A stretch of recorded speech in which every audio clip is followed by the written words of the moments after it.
नमस्कार, दिन भर की बड़ी खबरों में आपका स्वागत है। मैं हूं बासित अली खान। आज इस बुलेटिन में बात करेंगे राहुल गांधी के समर्थन में आए पूर्व चुनाव आयुक्त की बिहार एनडीए में हुई बगावत की। देखेंगे कैसे तेजस्वी ने खोली डबल इंजन सरकार की पोल, क्यों बीजेपी सरकार के खिलाफ वोट जाएगी कांग्रेस, जानेंगे क्यों मायावती ने पलटा अपना ही फैसला। और बुलेटिन के आखिरी में देखेंगे भारत पाकिस्तान मैच को लेकर घिरी मोदी सरकार। लेकिन दिन भर की तमाम बड़ी खबरों से पहले एक नजर आज की सुर्खियों पर। असम में महसूस किए गए भूकंप के तेज झटके, 5.8 रही तीव्रता, उदलगुरी था भूकंप का केंद्र। विमान हादसे में बाल बाल बची डिंपल यादव, पायलट की सूझबूझ से क्रैश होने से बची इंडिगो फ्लाइट। प्लेन में डिंपल यादव के समेत 151 यात्री थे सवार। विभाजन के लिए मुसलमान जिम्मेदार नहीं है, सावरकर ने सबसे पहले लगाया था नारा। एनसीईआरटी पाठ्यक्रम में बदलाव को लेकर बीजेपी पर भड़के AIMIM प्रमुख ओवैसी। मैं यहाँ सत्ता का स्वाद चखने नहीं आई, 6 महीने में सरकार को सौंप दूंगी जिम्मेदारी। नेपाल की अंतरिम PM का पदभार संभालने के बाद बोली सुशीला कारकर। यह तो थी सुर्खियां। अब बात आज की सबसे बड़ी खबर की। राहुल गांधी ने महादेव सीट पर फर्जी मतदाताओं का खुलासा किया। उन्होंने दावा किया था कि इस एटम बम की गूंज पूरे देश में सुनाई देगी। ऐसा हुआ भी, लेकिन चुनाव आयोग की तरह से जो जवाब आए वह बेहद चौंकाने वाले थे। जैसे कि वोटिंग लिस्ट में होने वाली धांधलियों के प्रति उसकी कोई जिम्मेदारी नहीं है, विपक्ष को ही सब कुछ करना होगा। और अब इसे लेकर पूर्व मुख्य चुनाव आयुक्त SY कुरैशी ने बड़े सवाल खड़े कर दिए हैं। सुप्रीम कोर्ट में भी मामले की सुनवाई चल रही है, तो कैसे मुश्किल में दिख रहा है चुनाव आयोग। देखिए इस रिपोर्ट में। कांग्रेस सांसद राहुल गांधी से महादेवपुरी सीट पर वोटों की धांधली का खुलासा किया था। जल्दी ही एक और बड़ा खुलासा करने वाले हैं राहुल गांधी। कांग्रेस सांसद राहुल गांधी ने महादेवपुरा सीट पर वोटों की धांधली का खुलासा किया और अब जल्दी ही एक और बड़ा खुलासा करने वाले हैं। राहुल गांधी ने ऐलान किया है कि इस बार वो हाइड्रोजन बम फोड़ने वाले हैं, लेकिन चुनाव आयोग मतदाता सूची में हो रही धांधली पर आंख बंद किए है। इससे पहले पूर्व मुख्य चुनाव आयुक्त SY कुरैशी ने चुनाव आयोग पर सवाल खड़े कर दिए हैं। कुरैशी ने कहा है कि राहुल गांधी नेता प्रतिपक्ष है, इसलिए निर्वाचन आयोग को उनके लिए उस तरह की भाषा का इस्तेमाल नहीं करना चाहिए था जैसा उसने किया। आखिरकार वो नेता प्रतिपक्ष है, वो कोई आम आदमी नहीं है। वो लाखों लोगों का प्रतिनिधित्व कर रहे हैं, वो लाखों लोगों की राय व्यक्त कर रहे हैं। और उनसे ये कहना कि शपथ पत्र दीजिए वरना हम ये करेंगे वो करेंगे, आयोग का व्यवहार आपत्तिजनक व अपमानजनक दोनों है। अगर विपक्ष चुनाव आयोग पर पलटवार करे और कहे ठीक है आप एक नई मतदाता सूची पेश कर रहे हैं, एक शपथ पत्र दीजिए कि इसमें कोई गलती नहीं है, और अगर कोई गलती हुई तो आप पर आपराधिक मुकदमा चलाया जाएगा।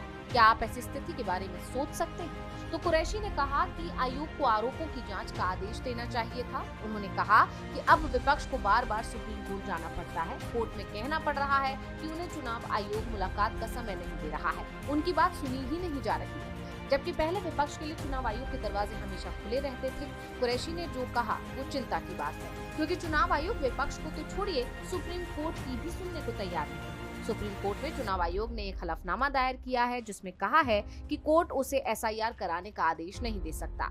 इससे पहले चुनाव आयोग ने ये भी कहा था कि कोर्ट उससे ड्राफ्ट मतदाता सूची नहीं मांग सकता। कोर्ट ने जब सख्त फैसला सुनाया तब चुनाव आयोग कुछ झुका, लेकिन जो रवैया ज्ञानेश कुमार का है उसने कई सवाल खड़े कर दिए हैं। 15 सितंबर को सुप्रीम कोर्ट में SIR को लेकर सुनवाई है। ऐसे में सभी की नजरें अब सुप्रीम कोर्ट पर टिकी हुई है। चुनाव आयोग मुश्किल में दिखाई दे रहा है तो मुश्किलें एनडीए की भी बढ़ती नजर आ रही हैं। बिहार में जल्द ही विधानसभा चुनाव होने हैं, कभी भी चुनाव की तारीखों का ऐलान हो सकता है। इस बीच इंडिया और एनडीए के कई बड़े नेताओं का बिहार में जमावड़ा लगा हुआ है। ऐसे में एनडीए में हलचल मची हुई है। सीएम फेस को लेकर तो पहले से ही खींचतान देखी जा रही थी और अब गठबंधन में बगावत की खबरें आ रही हैं, जो बीजेपी के लिए बड़ा झटका माना जा रहा है। तो क्या है पूरी खबर, जानने के लिए देखिए ये रिपोर्ट। बिहार विधानसभा चुनाव से पहले एनडीए में सब कुछ ठीक चलता हुआ नहीं दिखाई दे रहा है।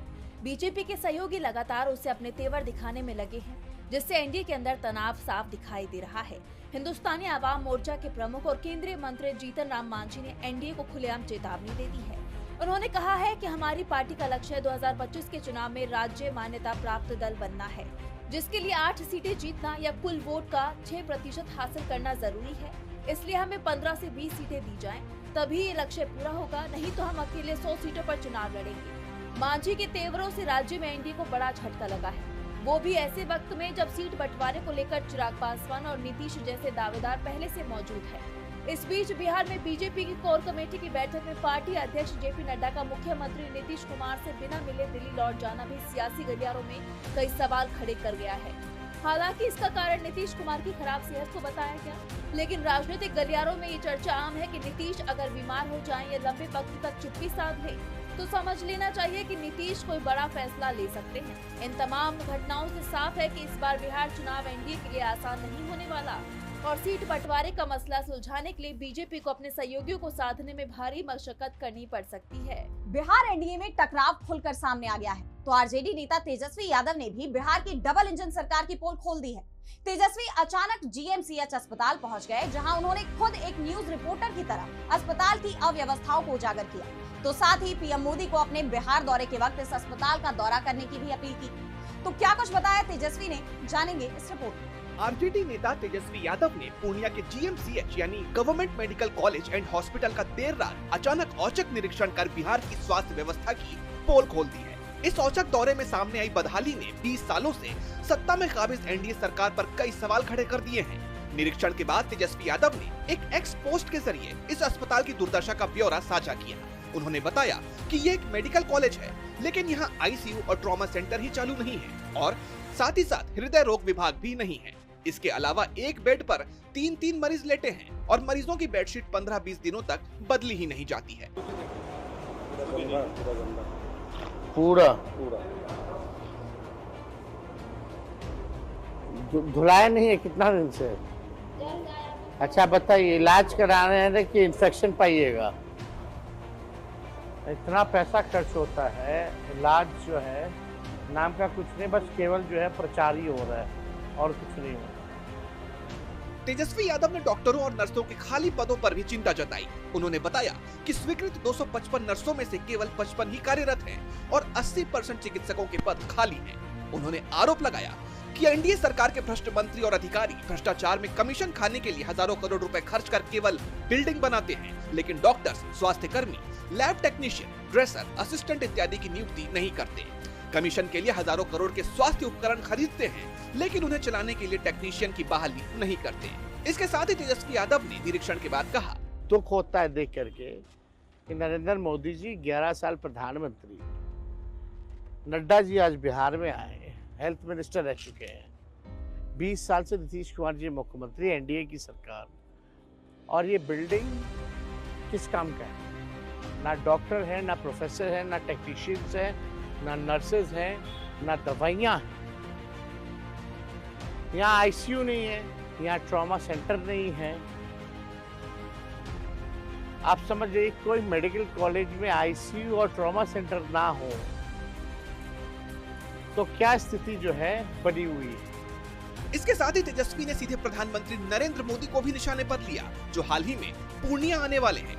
उन्होंने प्रधानमंत्री मोदी से जीएमसीएच का दौरा करने और 20 सालों की डबल इंजन सरकार की विफलताओं को देखने की अपील की। तेजस्वी के इस औचक निरीक्षण से बिहार सरकार बुरी तरह से घिर गई है। अब देखना ये होगा कि पीएम मोदी अपने बिहार दौरे में जीएमसीएच का दौरा करते हैं या नहीं। साथ ही ये भी देखना होगा कि इस अस्पताल की तमाम अव्यवस्थाएं कब दूर होती हैं। एनडीए सरकार में प्रशासनिक फेलियर से लेकर वोटों में धांधली तक विपक्ष सभी मुद्दों को पूरे जोर शोर से उठा रहा है। कांग्रेस सांसद राहुल गांधी ने महाराष्ट्र से लेकर हरियाणा तक के चुनावों में वोट चोरी, चुनाव चोरी के खिलाफ आवाज उठाई है। इस बीच बीजेपी सरकार की तरफ से भी कांग्रेस को रोकने की कोशिशें शुरू हो गई हैं। कांग्रेस को कमजोर करने के लिए महाराष्ट्र की बीजेपी सरकार ने बड़ा कदम उठाया। पार्टी की जमीन छीनने की कोशिश की जा रही है, जिस पर कांग्रेस भड़क गई। तो क्या है पूरा मामला, जानने के लिए देखिए ये रिपोर्ट। वोट चोरी से लेकर संविधान तक तमाम मुद्दों पर कांग्रेस के आरोपों से बीजेपी बुरी तरह घिर गई है और अब जब वो उन आरोपों पर अपनी सफाई भी पेश नहीं कर पा रही, बीजेपी खुद को बचाने में नाकामयाब दिखाई दे रही है, तो उसकी तरफ से कांग्रेस को कमजोर करने की कोशिश की जा रही है। जो कदम महाराष्ट्र की फडणवीस सरकार की तरफ से उठाए जा रहे हैं, उसे देख ऐसा ही लग रहा है। दरअसल मुंबई में कांग्रेस का दफ्तर जिस जमीन पर है, उसे अब आरबीआई को देने की तैयारी हो रही है।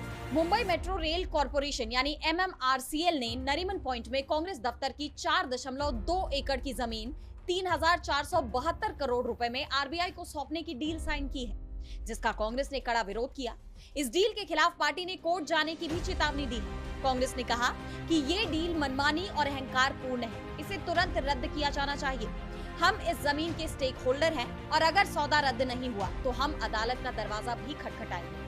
टाइम्स ऑफ इंडिया की रिपोर्ट के मुताबिक कांग्रेस प्रवक्ता सचिन सावंत ने फडणवीस सरकार पर यह आरोप भी लगाया कि सरकार ने लिखित वादा किया था कि पार्टी को उसी जगह पर पुनर्वास मिलेगा, लेकिन अब बैकग्राउंड बताए बिना ये जमीन आरबीआई को सौंप दी गई। हालांकि एमएमआरसीएल की तरफ से कहा जा रहा है कि ये जमीन हमेशा से सरकारी रही है और पार्टियों को अस्थायी तौर पर दफ्तर के लिए दी गई थी। ऐसे में इस मामले में विवाद बढ़ता जा रहा है। अब सवाल ये है कि क्या वाकई ये कांग्रेस को कमजोर करने की कोशिश है? मुख्य मुद्दों से उसका ध्यान भटकाने की कोशिश बीजेपी और उसकी सरकारों की तरफ से की जा रही है।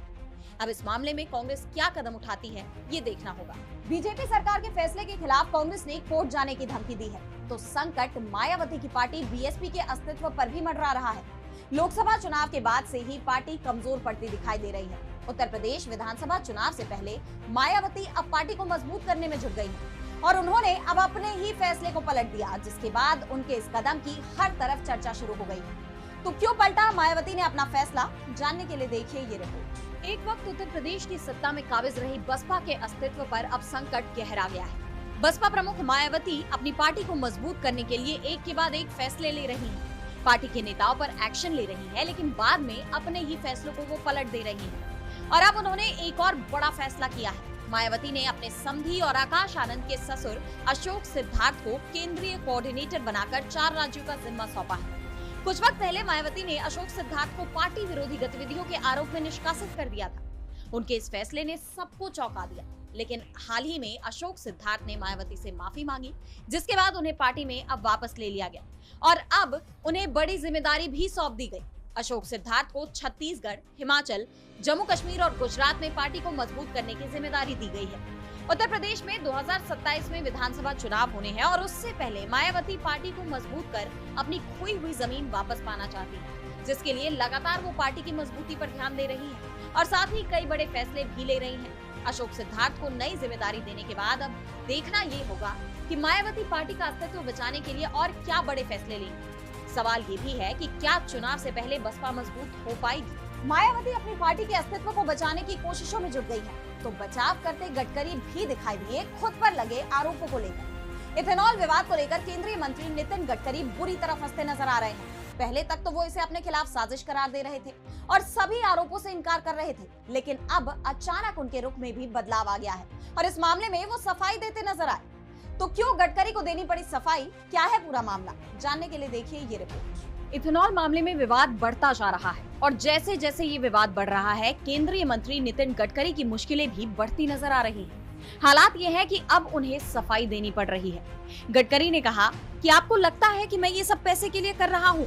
मेरा काम और प्रयोग किसानों के फायदे के लिए है, न कि ज्यादा कमाने की जरूरत से।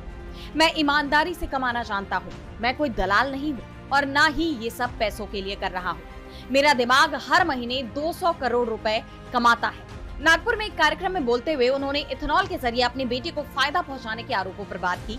उन्होंने साफ किया कि उनका बेटा कई कंपनियां चलाता है। गडकरी ने बेटे के कई बिजनेस का भी जिक्र किया और कहा कि ऐसे बिजनेस कृषि जगत में कई अवसर पैदा कर सकते हैं। उन्होंने खुद पर लगे आरोपों पर सफाई तो दी ही और साथ ही बड़ी चेतावनी भी दे दी। गडकरी ने कहा कि नेता अपने राजनीतिक फायदे के लिए लोगों को लड़ाने की कला जानते हैं। पिछड़ापन एक राजनीतिक स्वार्थ में बदल गया है। इसके साथ ही उन्होंने विदर्भ में 10,000 किसानों की खुद की जान लेने की घटना पर चिंता जाहिर करते हुए कहा कि मेरा भी एक परिवार और घर है। मैं कोई संत नहीं हूँ, मैं भी एक नेता हूँ, लेकिन मुझे हमेशा लगता रहा है कि ये घटना शर्मनाक है। हम तब तक नहीं रुकेंगे जब तक हमारे किसान समृद्ध नहीं हो जाते। हालांकि उन्होंने किसानों को लेकर अपनी मंशा साफ तो कर दी, लेकिन जिस तरह अचानक उनके रुख में ये बदलाव आया, पहले तक वो इस पूरे मामले को साजिश करार दे रहे थे, लेकिन अब उस पर अपना पक्ष रख रहे हैं। ऐसे में सवाल ये उठ रहे हैं कि उनके रुख में ये बदलाव आखिर क्यों? क्या खुद को फंसता देख उन्हें अब सफाई देनी पड़ रही है? और क्या अब उनका ये बयान इस विवाद को शांत कर पाएगा? ये देखने वाली बात होगी। और बुलेटिन के आखिर में बात भारत और पाकिस्तान के मैच को लेकर घिरी मोदी सरकार। तो भारत पाकिस्तान मैच को लेकर मोदी सरकार के खिलाफ लोगों में आक्रोश बढ़ता जा रहा है। पहलगाम पीड़ितों से लेकर तमाम विपक्षी दलों ने सरकार से मैच रद्द करवाने की मांग की, लेकिन सरकार ने इसे लेकर कोई कदम नहीं उठाए, जिस पर अब पूरे देश में उबाल दिख रहा है। महाराष्ट्र में शिवसेना यूबीटी ने पुतले फूके तो आप संयोजक केजरीवाल ने पीएम मोदी की देशभक्ति पर सवाल खड़े कर दिए। तो क्या है पूरा मामला, जानने के लिए देखिए ये रिपोर्ट। एशिया कप 2025 में भारत पाकिस्तान मैच का जमकर विरोध हो रहा है। पहलगांव घटना के जवाब में ऑपरेशन सिंदूर के बाद दोनों देशों के बीच ये पहला इंटरनेशनल मैच है, लेकिन इसे लेकर पहले तो जो लोगों में उत्साह होता था, अब वो गुस्से में बदल गया है। मैच रद्द करवाने की मांग उठी और तमाम विरोध के बावजूद अब जब दुबई में मैच हो रहा है तो पीएम मोदी की देशभक्ति पर सवाल उठ रहे हैं। ऑपरेशन सिंदूर के बाद जिस तरह बीजेपी ने हर घर सिंदूर अभियान शुरू किया था, उसी की तर्ज पर उद्धव गुट की महिला कार्यकर्ताओं ने पीएम मोदी को देश की महिलाओं से किए गए उनके वादों की याद दिलाने के लिए चूड़ियां और सिंदूर भेजा है। साथ ही उन्होंने बीसीसीआई के लिए चंदा भी मांगा। उद्धव गुट के कार्यकर्ताओं ने टीवी तोड़कर विरोध प्रदर्शन किया। पार्टी सांसद संजय राउत ने तो यहाँ तक कह दिया कि डोनाल्ड ट्रंप के दबाव में पीएम मोदी भारत पाकिस्तान युद्ध रोक सकते हैं, लेकिन वो भारत पाक क्रिकेट मैच नहीं रोक सकते। वहीं आप संयोजक अरविंद केजरीवाल ने पाकिस्तान के साथ मैच खेलने को देश के साथ गद्दारी बताया। उन्होंने पीएम मोदी को आड़े हाथों लेते हुए कहा कि देशभक्ति केवल आपके भाषणों तक सीमित क्यों है। चंडीगढ़ में आप कार्यकर्ताओं ने बीसीसीआई शर्म करो के नारे लगाए तो एआईएमआईएम प्रमुख असदुद्दीन ओवैसी ने सरकार से सवाल किया कि क्या मैच से कमाया गया पैसा पहलगांव घटना में जान गंवाने वाले 26 नागरिकों की जिंदगी से ज्यादा कीमती है। कांग्रेस सांसद इमरान मसूद ने भी मोदी सरकार को घेरते हुए कहा कि सरकार पहलगांव की घटना को भी भूल गई है, उन्हें याद दिलाना पड़ रहा है। अरे भाई, अभी तो हमारी बहनों का सिंदूर उजड़ा, उसके आंसू नहीं सूखे और तुम मैच खेल रहे हो। इस घटना की पीड़िता कप्तान शुभम द्विवेदी की पत्नी ऐश्वर्या ने कहा कि मैच के पैसों से आतंक के ठिकाने दोबारा बनेंगे। ये पाकिस्तान की तरफ से उन 26 परिवारों पर सबसे बड़ा हमला होगा। ऐसे में इस मैच को लेकर मोदी सरकार हर तरफ से घिरी हुई दिखाई दे रही है।